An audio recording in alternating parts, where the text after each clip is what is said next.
उत्तर प्रदेश में सोनभद्र के उम्भा गांव में पिछले साल 17 जुलाई को जमीन विवाद में हुई 10 लोगों की हत्या और जमीन घोटाले की जांच की रिपोर्ट प्रमुख सचिव रेणुका कुमार ने सीएम योगी को सौंप दी। इस रिपोर्ट में 10,000 एकड़ से अधिक जमीन पर अवैध कब्जे की बात कही गई है, जबकि 650 एकड़ से अधिक जमीन पर सहकारी समितियों के कब्जे का आरोप है। रिपोर्ट के मुताबिक लगभग 700 करोड़ रुपए की जमीन घोटाले की बात सामने आई है। रिपोर्ट में कई कांग्रेसी नेताओं पर दस्तावेजों में फेरबदल कर हजारों एकड़ सरकारी जमीन अपने नाम करने का आरोप लगा है। इस रिपोर्ट में कई पूर्व अफसरों का नाम भी शामिल है। प्रदेश के सबसे बड़े जमीन घोटाले और नरसंहार मामले में प्रमुख सचिव रेणुका कुमार ने मुख्यमंत्री योगी को अपनी रिपोर्ट सौंप दी है। 12,380 एकड़ जमीन के घोटाले की बात सोनभद्र के में सामने आई है। उम्भा गांव, जहां पर पिछले साल 11 लोगों की जमीन विवाद में हत्या हो गई थी। मुख्यमंत्री योगी आदित्यनाथ को जो 6 सदस्यीय समिति थी, जिसकी अध्यक्षता प्रमुख सचिव रेणुका कुमार कर रही थी, उन्होंने अपनी रिपोर्ट बाकायदा सौंप दी और इस रिपोर्ट में यह कहा गया है कि 12,380 एकड़ सरकारी जमीन का जांच में सामने सच आया। 1952 से लेकर 2019 तक दस्तावेज के आधार पर तैयार रिपोर्ट में 500 पेज की रिपोर्ट के साथ सीएम को सौंपे गए, जिसमें 600 पेज के दस्तावेज शामिल हैं। कुल मिलाकर ये कहा जा सकता है कि 1100 पेज की ये रिपोर्ट जो प्रमुख सचिव रेणुका कुमार है, उन्होंने मुख्यमंत्री योगी आदित्यनाथ को देर रात सौंपी, जिसमें 600 पेज के वो दस्तावेज शामिल है, जिसमें कई पुराने कांग्रेस नेताओं और पूर्व अफसरों का भी नाम सामने आया है। इसके अलावा 7 सहकारी समितियों ने लगभग 600 एकड़ से अधिक जमीनों को दस्तावेजों में उलटफेर कर कब्जा किया। इसके अलावा कई सारे ऐसे भू माफिया और नेताओं का नाम भी इस रिपोर्ट में सामने आया है, जिन्होंने सरकारी दस्तावेजों में हेराफेरी कर ये जमीन अपने नाम कराई है। उत्तर प्रदेश सरकार ने सोनभद्र के उम्भा में हुए नरसंहार कांड की जांच कराई। उस जांच में बड़े घोटाले की बात सामने आई है। सर, एक बड़ी कार्रवाई, अब तक की सबसे बड़ी कार्रवाई मानी जाएगी। निश्चित रूप से पहले से ही हमने ये कहा था कि बहुत सुनियोजित तरीके से जो आदिवासी हैं, जो गरीब हैं, उनकी ज़मीन को हड़पने का काम कांग्रेस ने लंबे समय से किया है। तो इन्होंने केवल यही किया, लूट खसोट करना, गरीब की ज़मीन को हड़पना, आदिवासियों को ज़मीनों से वंचित करना। माननीय मुख्यमंत्री जी बहुत स्पष्ट कह चुके हैं कि इसमें कोई बचने वाला नहीं है। उसमें प्रियंका गांधी भी पहुंची थी उम्भा में, जब 10 लोगों की हत्या हुई थी, नरसंहार हुआ था। मैंने कहा ना, ये जो कांग्रेस परिवार है, ये तो ज़मीन हड़पने वालों का सरगना है। तो ये कुख्यात हैं ज़मीनों पर कब्जा करने में, सस्ती ज़मीन किसानों से लेकर महंगी ज़मीन बेचने में। तो रॉबर्ट वाड्रा PhD हासिल किए हुए हैं, तो वहाँ जाना, राजनीति करना। तो ये अब स्पष्ट है कि अब प्रदेश में कानून का राज है। जहाँ भी किसी ने भी अगर गरीब आदमी को सताया है, उत्पीड़न किया है और आदिवासियों की ज़मीनों पर जिन लोगों ने कब्जा किया है और उसके बाद जो घटनाक्रम हुआ उस पर जिन लोगों ने राजनीति की है, वो अब चेहरे से नकाब उतरा है निश्चित रूप से। भी कहीं अगर कोई अवैध जमीन पर कब्जा है तो निश्चित तौर पर सरकार की जिम्मेवारी है उसको खाली कराए। बात बहादुर होने से तो काम चलेगा नहीं। कल्याण सिंह जी की भी सरकार थी, राजनाथ सिंह की भी सरकार थी, रामप्रकाश गुप्ता जी की भी सरकार थी और अब भाजपा में आदित्यनाथ योगी जी की भी सरकार है। ये लोग क्या आलू छील रहे थे उस वक्त तक, जब तक इनकी ज़मीनों पर कब्जे हो रहे थे? इस तरीके के बात करने से कोई लाभ नहीं है। ज़मीनें अगर कहीं पर कोई भी अवैध कब्जे में है, और जिसके भी कब्जे में है, जितना भी प्रभावशाली आदमी हो, वो ज़मीनें खाली होनी चाहिए। बरसों से पाकिस्तान सेना के जुल्म सह रहे पाकिस्तान के कब्जे वाले कश्मीर के लोग भारत के साथ आने को बेताब है। उन्हें पाकिस्तान में 2ym दर्जे का नागरिक बनना अब बर्दाश्त नहीं है।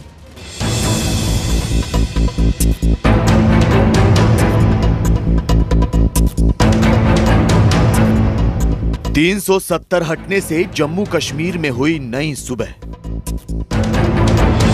साडे नाल प्यार किया और सलूक बहुत किया, साडे नाल मिले ने, भैन भरा तरह मिले ने। 370 के खात्मे से जम्मू कश्मीर को मिला अपना हक। स्कूल बनेंगे, टनल बनेगी, अस्पताल आएंगे, हमारे लिए बहुत बहुत फैसिलिटी होंगी। इसका आम आदमी को फायदा ही पहुंचेगा। जम्मू कश्मीर की खुशहाली देख POK को मिला नया हौसला।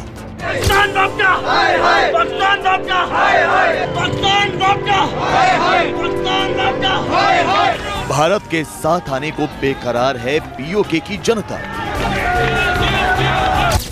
ये आवाज है पाकिस्तान के कब्जे वाले कश्मीर की।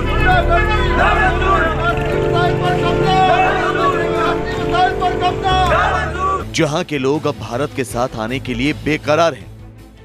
वो किसी भी कीमत पर पाकिस्तान के शिकंजे से निकलना चाहते हैं। इसके लिए वो कोई भी कीमत देने को तैयार है। पाकिस्तान अधिकृत कश्मीर के लोगों की ये आवाज इस बात का सबूत है कि जम्मू कश्मीर से आर्टिकल 370 का खात्मा होने के बाद पीओके में भी भगवा क्रांति शुरू हो चुकी है।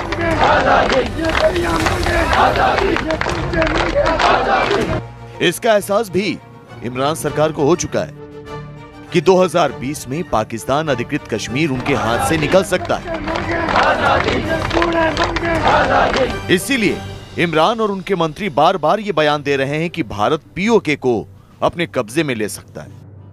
इन दोनों के से दुनिया की नजर उठाने के लिए ये कश्मीर के ऊपर जरूर कुछ करेगा।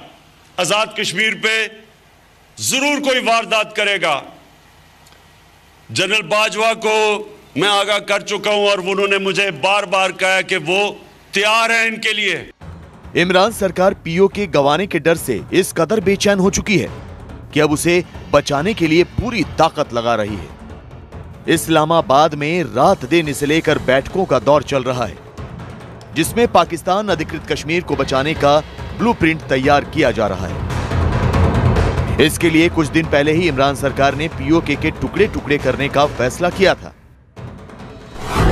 पाकिस्तान में इस वक्त 4 प्रांत हैं: सिंध, बलूचिस्तान, पंजाब और खैबर पख्तूनख्वा। पाकिस्तान ने पीओके और गिलगित बाल्टिस्तान को अलग दर्जा दे रखा है। पीओके गंवाने की डर से इमरान खान ने कुछ दिन पहले ही पीओके को खैबर पख्तूनख्वा में मिलाने और गिलगित बाल्टिस्तान को एक नया प्रांत बनाने का फैसला किया था। देखिए, ऐसा है कि इस वक्त पाक बिल्कुल बुखलाया हुआ है। पाकिस्तान की रात की नींदें जो है उठ गई हैं। पाकिस्तान को लगता है कि किसी दिन भी भारत पीओके को अपना हिस्सा बना लेगा। इसलिए हर बार पाकिस्तान कोई ना कोई नई चाल चल रहा है। इतना ही नहीं, इमरान सरकार ने पाकिस्तान अधिकृत कश्मीर में प्रधानमंत्री का पद भी खत्म कर दिया और गुपचुप ढंग से मौजूदा प्रधानमंत्री राजा फारूक हैदर को यह भी फरमान सुना दिया कि वो पीओके के आखिरी प्रधानमंत्री हैं। उनका कार्यकाल खत्म होते ही पीओके में प्रधानमंत्री का पद भी खत्म हो जाएगा। फारूक हैदर अब अपना ये दर्द जगह जगह महफिलों में बयान भी कर रहे हैं। उन्होंने मुझसे पूछा, मैंने कहा नहीं, मैं इसकी तारीफ नहीं कर सकता कि बलूचिस्तान को पाकिस्तान और मैंने कहा शायद आप चलूंगा, मुश्किल से आपको पीओके के टुकड़े टुकड़े करके इमरान खान को लगा कि अब पाकिस्तान अधिकृत कश्मीर को वो अपने कब्जे में रख सकेंगे, लेकिन उनकी ये चाल उल्टी पड़ गई। पीओके के लोगों ने इसके खिलाफ बगावत और तेज कर दी।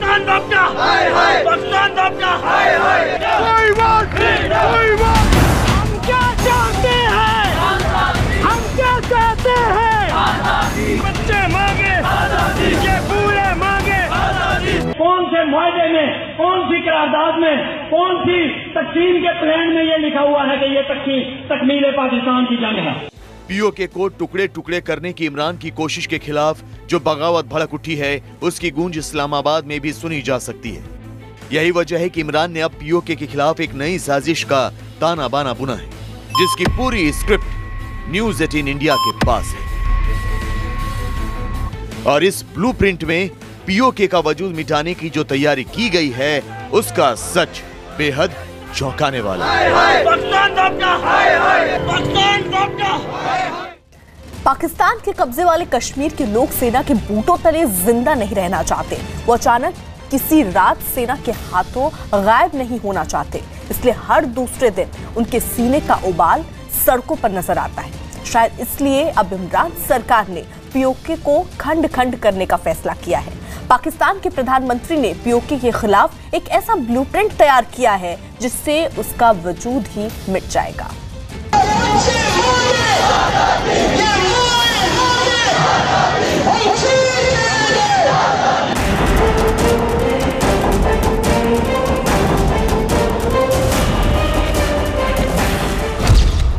पीओके में जय हो से डरी थी इमरान सरकार।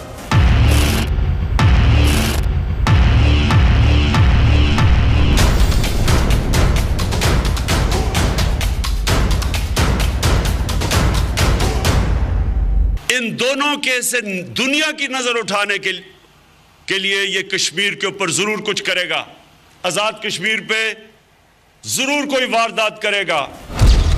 अब पीएम मोदी के मिशन 2020 से सहम उठा है पाकिस्तान।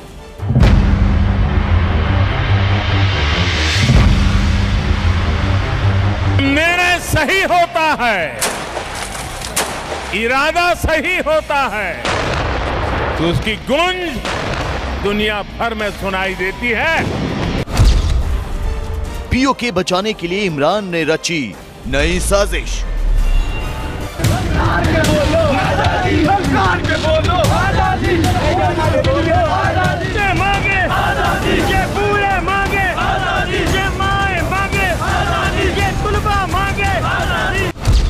पीओके का वजूद मिटाने का बनाया ब्लूप्रिंट।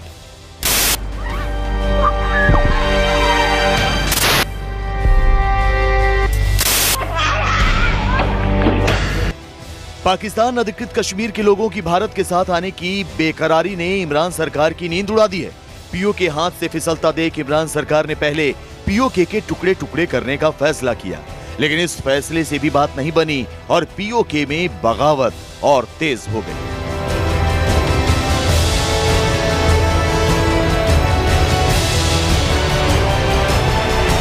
मफादात की लड़ाई है सारी, लेकिन पिछले 73 साल से मुस्लिम नाम नाहक मुस्लिम उम्मा के नाम पर हमारे मजहबी जज्बात का इस्तेसाल होता रहा।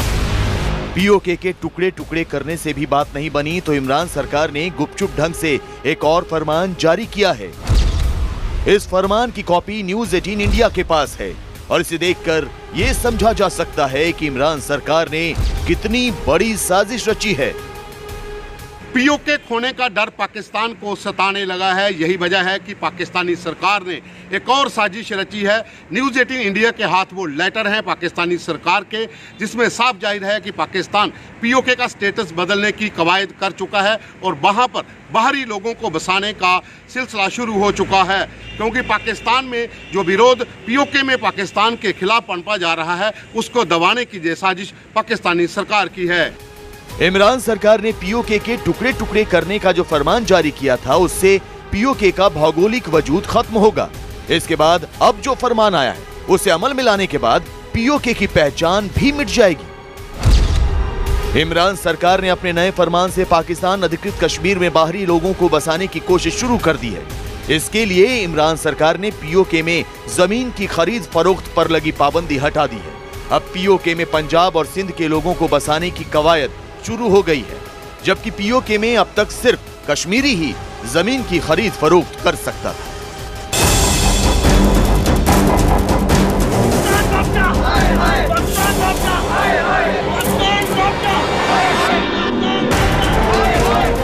पाकिस्तान की कोशिश पीओके के लोगों की आवाज को दबाना है।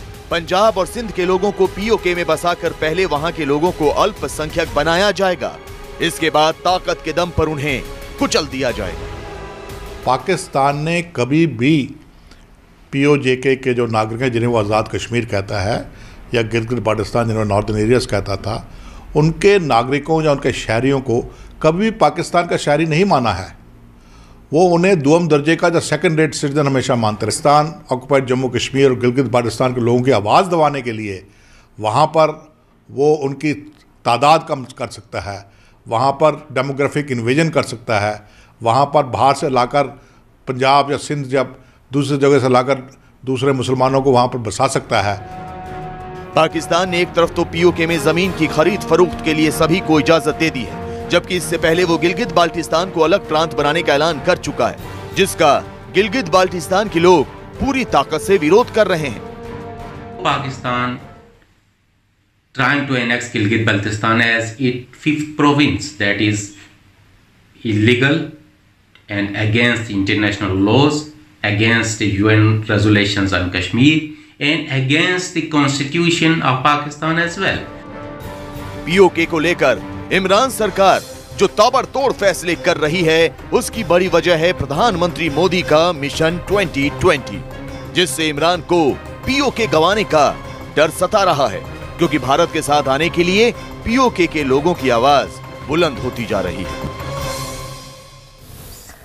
लुधियाना की एक साइकिल फैक्ट्री में भीषण आग लगने से अफरा तफरी फैल गई। आग लगने की वजहों का पता नहीं लग पाया, लेकिन आग ने देखते ही देखते पूरी फैक्ट्री को अपनी चपेट में ले लिया। आग इतनी भीषण थी कि उससे उठती लपटों को काफी दूर से देखा जा सकता था।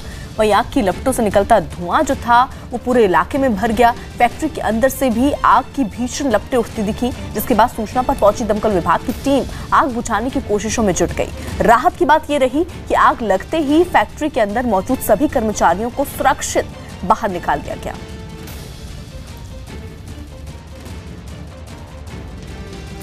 और अब मिशन 2020, भारत ने अंतरिक्ष में ऊंची उड़ान का ऐलान कर दिया। साल के पहले ही दिन का हीरो बन गया गगनयान, वो गगनयान जो 4 हिंदुस्तानियों को लेकर अंतरिक्ष में जाएगा।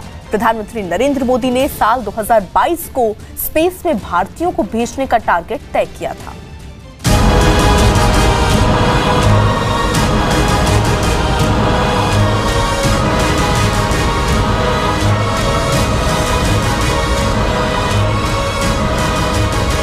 इंडियन स्पेस रिसर्च ऑर्गेनाइजेशन यानी इसरो का मिशन 2020 शुरू हो चुका है। साल के पहले ही दिन इसरो के चेयरमैन के सिवन ने भारत के अंतरिक्ष मिशन का एजेंडा बता दिया।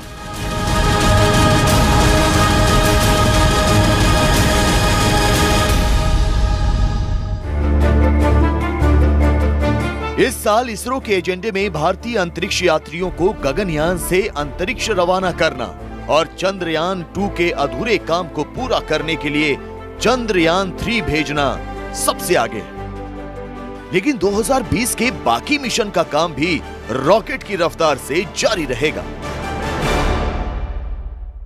What I'm telling is because of one the mission, other mission will not get affected. There are many satellites also there. And all this activity will go without having any impact on other programs. 2020 में इसरो का सबसे रोमांचकारी mission Gaganyaan ही है। ये पहला mission है जब इसरो अपने GSLV सैटेलाइट के जरिए भारतीय अंतरिक्ष यात्रियों को गगन के पार अंतरिक्ष में भेजने जा रहा है। इसरो ने गगनयान मिशन के लिए 4 अंतरिक्ष यात्रियों का चयन कर लिया है। इन चारों अंतरिक्ष यात्रियों की फाइनल ट्रेनिंग इसी साल रूस में शुरू हो जाएगी। गगनयान के लिए जिन 4 अंतरिक्ष यात्रियों को चुना गया है वो सभी भारतीय वायुसेना के टेस्ट पायलट हैं। गगनयान में 3 अंतरिक्ष यात्रियों को भेजने का प्लान है। इस मिशन के लिए चुने गए 4 में से वो कौन से अंतरिक्ष यात्री भेजे जाएंगे ये बाद में तय होगा। The 4 astronauts identified for training purpose. That process also completed. Now the training for these 4 astronauts will be planned in the third week of January of this year. We are training for 4 astronauts. This one. Yes, even if that 3 are required, we can send 3 people. Gaganyaan mission के लिए इसरो ने GSLV Mac 3 नाम का launch vehicle तैयार किया है, जिसका परीक्षण पहले ही हो चुका है। गगनयान से अंतरिक्ष यात्रा करके धरती पर वापस लौटने का रिहर्सल भी पूरा हो चुका है। अंतरिक्ष यात्रियों के लिए केसरिया रंग वाला स्पेस सूट तैयार है। अंतरिक्ष यान में वो जिस सीट पर बैठकर जाएंगे वो भी तैयार है। गगनयान की उड़ान के लिए सिस्टम, सैटेलाइट और बाकी तकनीकी परीक्षण का काम इस साल पूरा करने का टारगेट है। One major thing we are going to do in Gaganyaan is that many the systems now need to be tested. Crew escape system test, for that the test vehicle and the system which is like airdrop test. So many tests for that is required. Gaganyaan mission की तैयारी इसरो ने 2006 में ही शुरू कर दी थी। 2006 में orbital vehicle के नाम से गगनयान प्रोजेक्ट का काम शुरू हुआ। इसरो ने मार्च 2008 में प्रोजेक्ट का डिजाइन भी केंद्र सरकार के पास मंजूरी के लिए भेज दिया। फरवरी 2009 में केंद्र सरकार ने प्रोजेक्ट को मंजूरी तो दे दी, लेकिन अंतरिक्ष में मानव मिशन के लिए पर्याप्त फंड नहीं दिया गया। फंड की कमी की वजह से 4 साल तक गगनयान का काम लटका रहा। आखिरकार फरवरी 2014 में केंद्र सरकार ने अंतरिक्ष में मानव मिशन भेजने के लिए बजट को मंजूरी दी। 2014 में प्रधानमंत्री नरेंद्र मोदी ने इसरो के यान में भारतीय अंतरिक्ष यात्रियों को भेजने के मिशन को अपने ड्रीम प्रोजेक्ट में शामिल कर लिया। इस मिशन को गगनयान नाम देने का सुझाव भी प्रधानमंत्री मोदी का ही था।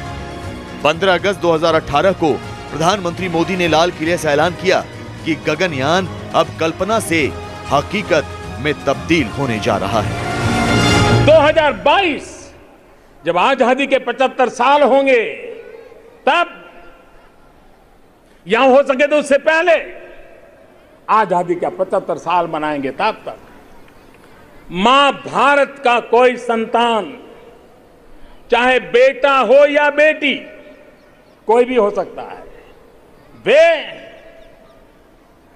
अंतरिक्ष में जाएंगे, हाथ में तिरंगा झंडा लेकर के जाएंगे। आजादी के 75 साल के पहले इस सपने को पूरा करना है। प्रधानमंत्री मोदी ने गगनयान के लिए इसरो को 2022 का टारगेट दिया था, जिसे इसरो ने चुनौती के रूप में कबूल किया। When the Honorable Prime Minister given a target, definitely it's our duty to make it happen. And ISRO is always capable of taking the challenges.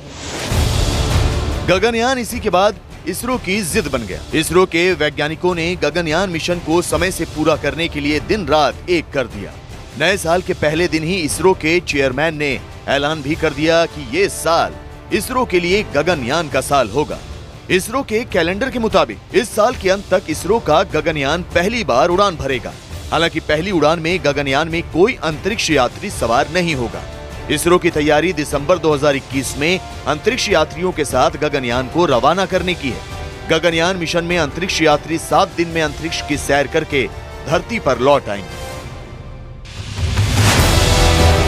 ISRO के गगनयान मिशन को भारत के अंतरिक्ष कार्यक्रम का सबसे महत्वाकांक्षी मिशन माना जा रहा है, क्योंकि पहली बार भारत के अंतरिक्ष यात्री भारतीय अंतरिक्ष यान में सवार होकर अंतरिक्ष में पहुंचेंगे। हालांकि 2 अप्रैल 1984 को एयरफोर्स के पायलट राकेश शर्मा अंतरिक्ष जाने वाले पहले भारतीय बने, लेकिन राकेश शर्मा की अंतरिक्ष यात्रा तब के सोवियत संघ के स्पेस मिशन का हिस्सा थी। राकेश शर्मा सोवियत संघ के सोयूज T-11 मिशन का हिस्सा बनकर अंतरिक्ष गए थे। उन्होंने 7 दिन 21 घंटे और 40 मिनट अंतरिक्ष यान में बिताए और अंतरिक्ष की सैर के दौरान ही तब की प्रधानमंत्री इंदिरा गांधी से उन्होंने बताया था कि अंतरिक्ष से भारत कैसा दिखता है। ऊपर से भारत कैसा दिखता है आपको? जी मैं बगैर किसी झिझक के कह सकता हूँ कि सारे जहां से अच्छा। राकेश शर्मा की अंतरिक्ष यात्रा इतिहास में दर्ज हो गई। अब उस यात्रा के 36 साल बाद इसरो अंतरिक्ष में अपना झंडा गाड़ने के लिए तैयार है। इसरो का गगनयान अंतरिक्ष में जिस दिन पहुंचेगा, उस दिन सितारों के जहां में अमेरिका, रूस और चीन के बाद भारत अंतरिक्ष में मानव मिशन भेजने वाला दुनिया का चौथा देश बन जाएगा। इसरो 2019 का वो पल नहीं भूला जब उसका चंद्रयान 2 चांद की सतह से छूते छूते रह गया। चंद्रयान 2 का वही अधूरा काम पूरा करने के लिए इसरो ने 2020 में चंद्रयान 3 भेजने की तैयारी भी तेज कर दी है। इसरो का चांद पर 12 साल में ये तीसरा मिशन होगा। चंद्रयान 3 का टारगेट भी चांद का वही दक्षिणी ध्रुव है, जहां चंद्रयान 2 का लैंडर विक्रम उतरते समय रफ्तार कम न कर पाने की वजह से सतह से टकरा गया था।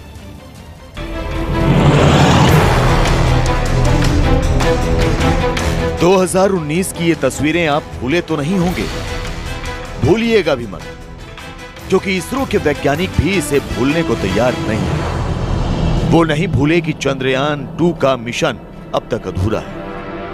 इसलिए इसरो के वैज्ञानिकों का संकल्प है कि 2019 में चंद्रयान 2 का जो मिशन पूरा नहीं हो पाया, उसे 2020 में पूरा किए बिना इसरो चैन नहीं लेगा। इसीलिए इसरो ने न तो नाम बदला है और न ही लक्ष्य। 2020 में इसरो नए संकल्प के साथ चांद पर अपना चंद्रयान भेजने के लिए तैयार है। इसरो के इस मिशन का नाम है चंद्रयान 3, जो वहीं से अपना काम शुरू करेगा जहां चंद्रयान 2 खत्म हुआ था। Chandrayaan 3 is the government has approved, and it is that the project is now formed. The activity is going on Chandrayaan 3 very smoothly, and Chandrayaan 3 configuration will be almost similar to Chandrayaan 2. ISRO के लिए चंद्रयान 2 मामूली mission नहीं था। ये mission सिर्फ चंद्रमा की सतह को छूने का मिशन नहीं था।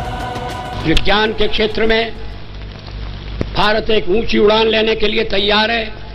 मुझे ये बताने में बड़ी खुशी हो रही है कि भारत चंद्रमा पर अपना अंतरिक्ष यान भेजेगा। इसका नाम होगा चंद्रयान प्रथम। चांद पर जाने का सपना तो इसरो का 2008 में भी पूरा हो चुका था। वो सपना जिसे 2003 में तब के प्रधानमंत्री अटल बिहारी वाजपेयी ने चंद्रयान नाम दिया था। चंद्रयान 1 का सुझाव इंडियन अकेडमी ऑफ साइंसेज ने 1999 में दिया था, जिस पर इसरो ने प्रोजेक्ट रिपोर्ट तैयार की और 15 अगस्त 2003 को तब के प्रधानमंत्री अटल बिहारी वाजपेयी ने चंद्रयान 1 का ऐलान किया। 22 अक्टूबर 2008 को इसरो के रॉकेट PSLV XLC-11 से चंद्रयान को धरती से रवाना किया गया। 28 अगस्त 2009 तक चंद्रयान 1 चांद पर अपना काम पूरी सफलता से करता रहा। चंद्रयान 1 ने चांद की सतह पर मौजूद खनिज और रसायनों की हाई रेजोल्यूशन वाली तस्वीरें भेजी। वो चांद के गड्ढों में पानी और बर्फ का पता लगाता रहा। चंद्रयान 1 चांद की चट्टानों की तस्वीरें भी भेजता रहा। चंद्रयान 1 की कामयाबी से ही इसरो का हौसला बढ़ा। चंद्रयान 1 से संपर्क टूटने के 1 महीने के अंदर ही केंद्र सरकार ने इसरो को मिशन चंद्रयान 2 के लिए हरी झंडी दिखा दी। चंद्रयान 2 इसरो ही नहीं बल्कि पूरी दुनिया के लिए सबसे अनूठा मिशन था। इसरो के मिशन चंद्रयान 2 को केंद्र सरकार ने 18 सितंबर 2008 को मंजूरी दी थी। चंद्रयान 2 पहला मिशन था जिसे चांद के दक्षिणी ध्रुव पर उतरकर खोजबीन करनी थी। इसके लिए इसरो ने चांद पर लैंडर उतारने की तैयारी की थी। इसरो के लैंडर के साथ रोवर भी था जिसे चांद की सतह पर खुदाई करनी थी और तस्वीरें भी भेजनी थी। तकनीकी दिक्कतों की वजह से चंद्रयान 2 की लॉन्चिंग की डेट बार बार बदलनी पड़ी। 6 बार रद्द होने के बाद 22 जुलाई 2019 को चंद्रयान अपने मिशन पर सफलतापूर्वक रवाना हो गया। चंद्रयान 2 के साथ लैंडर विक्रम और रोवर प्रज्ञान आसानी से पृथ्वी की कक्षा पार करके चांद के बेहद पास पहुंच गए। 6 सितंबर 2019 को पूरा देश ही नहीं बल्कि पूरी दुनिया चांद के दक्षिणी ध्रुव पर चंद्रयान के लैंडर विक्रम के उतरने का इंतजार कर रही थी। चांद की सतह और लैंडर विक्रम के बीच की दूरी 3 किलोमीटर से भी कम थी, लेकिन चांद के इतने करीब पहुंचकर भी लैंडर विक्रम से इसरो के कंट्रोल रूम का संपर्क टूट गया और इसी के साथ टूट गए इसरो के वैज्ञानिकों के दिल। लेकिन जल्दी ही इसरो के वैज्ञानिक नए जोश के साथ उठ खड़े हुए। उन्होंने चंद्रयान 3 पर काम करना शुरू किया, जिसे प्रधानमंत्री मोदी ने बेहिचक मंजूरी दे दी। इसरो की टीम अब नए सिरे से चंद्रयान 3 के साथ फिर से चांद के दक्षिणी ध्रुव पर लैंडर और रोवर रवाना करने के काम में जुट गई। Chandrayaan 3, that project director is Mr. Dr. Veera Muthuvel is the director, and he was the associate project director in the Chandrayaan 2 project. ISRO का कहना है कि चूंकि चंद्रयान 2 का ऑर्बिटर अपना काम बखूबी कर रहा है, इसलिए चंद्रयान 3 का काम पहले से आसान हो जाए। And we have made a good progress in the Chandrayaan 2, and even though we could not land successfully, soft landed the Chandrayaan, the orbiter is still functioning. It is going to function for next 7 years.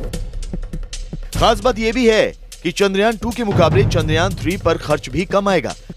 Chandrayaan 2 पर 978 करोड़ रुपए खर्च हुए थे, जबकि चंद्रयान 3 पर करीब 615 करोड़ रुपए खर्च होने का अनुमान है, जिसमें से 250 करोड़ रुपए लैंडर और रोवर पर खर्च हो गए, जबकि चंद्रयान 3 को लॉन्च करने में सैटेलाइट और दूसरी तैयारियों में करीब 365 करोड़ रुपए खर्च होने की बात कही जा रही है। इसरो ने ठान लिया है कि 2020 में चंद्रयान 3 को चांद तक पहुंचाने की तैयारी पूरी हो जाए, ताकि 2021 का स्वागत चांद की सतह पर तिरंगा लहराकर किया जा सके। दिल्ली के मंगोलपुरी में झगड़े के दौरान बीच बचाव करने पर बदमाशों ने 2 से भाइयों पर चाकू से हमला कर दिया। बदमाशों के हमले में घायल एक भाई के अस्पताल में इलाज के दौरान मौत हो गई, जबकि हमले में घायल दूसरे भाई की हालत गंभीर बनी हुई है। वहीं घटना से गुस्साए लोगों ने आउटर रिंग रोड को जाम कर दिया और प्रदर्शन किया। घटना के बाद पुलिस ने 2 आरोपियों को गिरफ्तार कर लिया है और बदमाशों से एक पिस्तौल भी बरामद की है।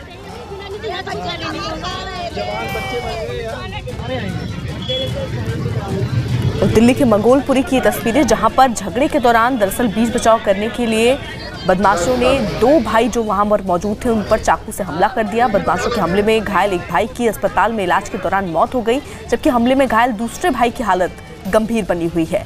घटना के बाद से जो लोग हैं वो बेहद गुस्से में हैं। आउटर रिंग रोड को उन्होंने जैम कर दिया और जमकर वहां पर प्रदर्शन कर रहे हैं। घटना के बाद पुलिस ने 2 आरोपियों को फिलहाल गिरफ्तार कर लिया है और बदमाशों से एक पिस्तौल भी बरामद की है। उत्तर प्रदेश के बीजेपी प्रदेश अध्यक्ष स्वतंत्र देव सिंह ने नागरिकता कानून, एनआरसी और एनपीआर का समर्थन करते हुए अखिलेश यादव को पाकिस्तान में पूजा करने की चुनौती दी। अखिलेश जी से पूछे कि पाकिस्तान ना हो, चले जाएं, थोड़ा होकर आ जाए और वहाँ मंदिर का पूजा करें 1 महीना, थोड़ा सा तो एहसास हो जाएगा क्या होता है वहाँ पर। तो वह क्या मांग रहे हैं उनको मालूम नहीं है, वह एक्ट तो पढ़े। वहीं इस बयान पर पलटवार करने में समाजवादी पार्टी ने भी देरी नहीं लगाई और अखिलेश का बचाव करते हुए बीजेपी पर लोगों को गुमराह करने का आरोप लगा दिया। इस तरह का अनर्गल प्रलाप करने का कोई अधिकार स्वतंत्र देव सिंह को नहीं है।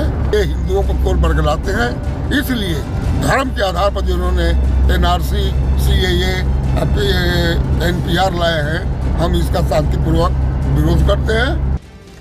उधर बिहार के बेगूसराय में एक कार्यक्रम के दौरान केंद्रीय मंत्री गिरिराज सिंह ने स्कूलों में मंदिर बनवाने की वकालत की। स्कूल में भगवान की मूर्ति लगाया जाए और प्रार्थना जो भी कराते हैं वो प्रार्थना कराएं, लेकिन उसके साथ एक श्लोक हो। क्लास में जाएं तो 3 मिनट से 5 मिनट लगेगा महाराज जी। सबसे आसान हमारा है हनुमान चालीसा। वहीं केंद्रीय मंत्री गिरिराज सिंह ने रोहिंग्या मुसलमानों के बहाने कांग्रेस पर जमकर हमला बोला। सीएए के नाम पर अगर हिम्मत है कांग्रेस को और टुकड़े टुकड़े गैंग को, तो बोले कि रोहिंग्या घुसपैठियों को नागरिकता दे दी जाए, बांग्लादेशी घुसपैठियों को नागरिकता दे दी जाए।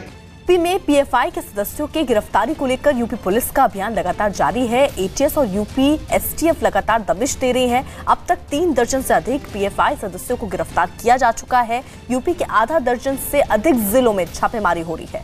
मेरठ, सहारनपुर, शामली, मुजफ्फरनगर, लखनऊ, अलीगढ़ में छापेमारी इस वक्त हो रही है। यूपी पुलिस गृह विभाग की रिपोर्ट के बाद पीएफआई पर बैन के लिए गृह मंत्रालय को रिपोर्ट भेज चुकी है। आप लोगों ने पीएफआई संगठन का एक नाम आया था जब पूरी यूपी में हिंसा हुई थी, सरकार की तरफ से रिपोर्ट भी गृह मंत्रालय को भेज दी गई बैन करने के लिए। आज पूरी यूपी में 23 जगह रेड हुई है और अब तक 3 दर्जन से अधिक लोग गिरफ्तार किए गए हैं। कब तक प्रतिबंध लग जाएगा? शांत उत्तर प्रदेश को जिन लोगों ने जलाने की कोशिश की, नहीं बचेगा कोई। उनके जो हिमायती हैं, पहले उन्होंने उकसाया लोगों को, कांग्रेस सपा बसपा ने शांत प्रदेश को बिना किसी कारण से जलाने की कोशिश की और एक ऐसे कानून का हवाला देकर जो कानून केवल नागरिकता दे रहा है उन लोगों को जो धर्म के आधार पर इस्लामिक जो देश हैं जैसे पाकिस्तान में उनको प्रताड़ित किया गया, हिंदुओं को, सिखों को, ईसाइयों को, उन लोगों को नागरिकता दी जा रही है। किसी भी उत्तर प्रदेश या देश के किसी नागरिक की नागरिकता छीनी नहीं जा रही है। लेकिन बहुत षड्यंत्र के तहत सपा बसपा कांग्रेस ने शांत उत्तर प्रदेश को जलाने की कोशिश की। अब उनके चेहरे से नकाब उतरेगा। इस प्रदेश में अगर कोई कानून को अपने हाथ में लेगा तो निश्चित रूप से कानून सख्ती के साथ ऐसे लोगों के खिलाफ कार्रवाई करेगा। और बहुत शर्मनाक है, पहले हिंसा कराना और उसके बाद जब उनके जो टूल्स हैं जिनके माध्यम से उन्होंने हिंसा कराई उनके खिलाफ जब कार्रवाई हो रही है तो उसको भी कहीं ना कहीं पॉलिटिकल कलर देना।